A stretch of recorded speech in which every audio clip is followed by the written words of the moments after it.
سزا دینے میں بہت جلدی کرنی چاہیے۔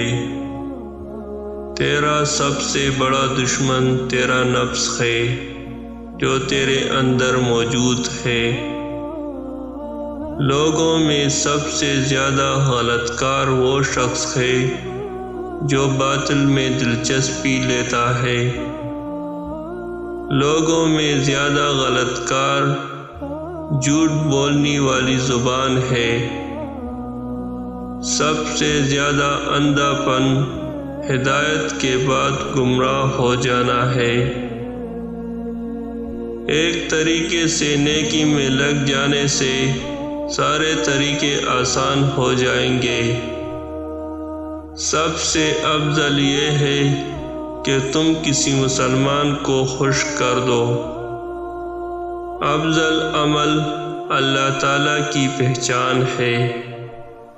افضل جہاد یہ ہے کہ تم اپنے نفس اور خواہشات دنیاوی سے جہاد کرو۔ اگر رسوائی ہو جائے تو اصلاح کر لو۔ دین کی برتر چیز پرہیزگاری ہے۔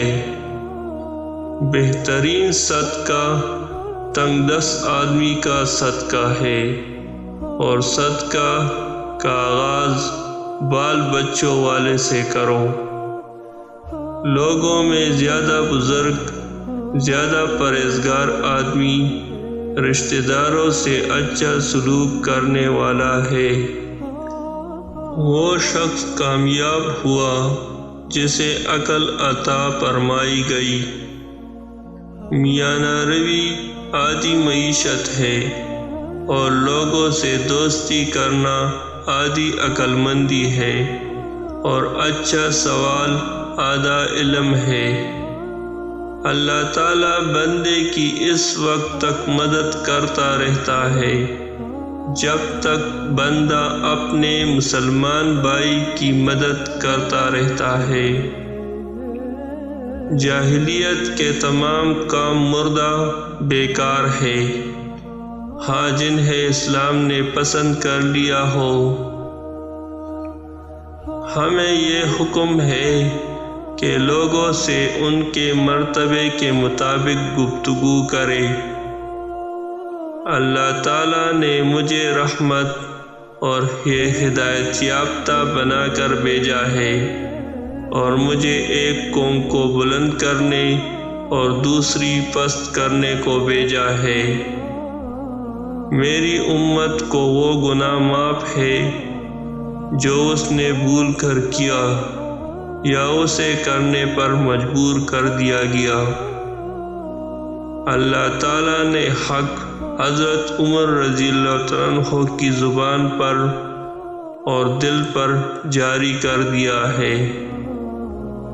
اللہ تعالیٰ تمہارے جسموں اور صورتوں کو نہیں دیکھتا، بلکہ وہ تمہارے دلوں کو دیکھتا ہے۔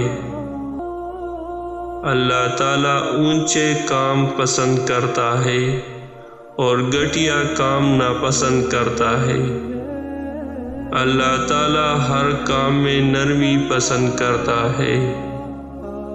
اللہ تعالیٰ محنت کے مطابق رزق اتارتا ہے۔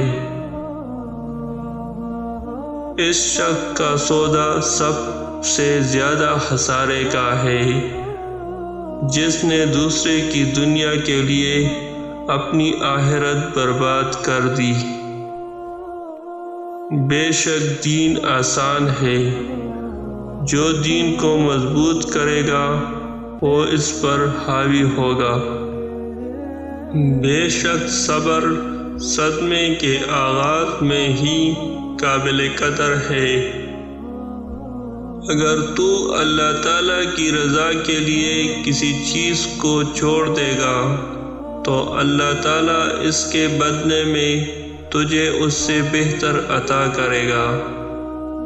تم لوگوں کی نظر میں اپنے مال و دولت سے عزت حاصل نہیں کرو گے، بلکہ اپنے اخلاق حسنہ کی بدولت عزت پاؤ گے۔